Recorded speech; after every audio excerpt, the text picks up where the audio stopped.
Why don't wild animals attack safari vehicles? Several years ago, my husband and I took a trip to Africa, staying in several lodges in different countries and going on multiple game drives in open vehicles.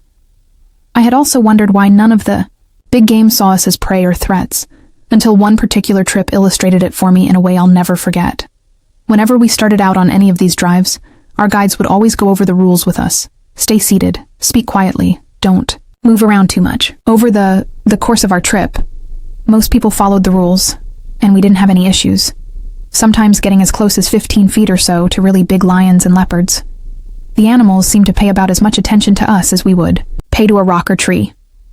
On this particular trip, we had come across 2 female lions, with multiple cubs between the 2 of them. The adult females were resting while the cubs were playing, when one of the men in the back of our vehicle decided he couldn't get a good enough photo angle from where he was sitting and stood up to get a better shot. Immediately, the lioness, nearest to us, turned her head to look at us like her head was on a swivel and started to get up. Everyone in the vehicle started hissing at the standing individual to sit down, which he did, without delay. The lioness just looked at us for several long moments while we all froze, silently praying.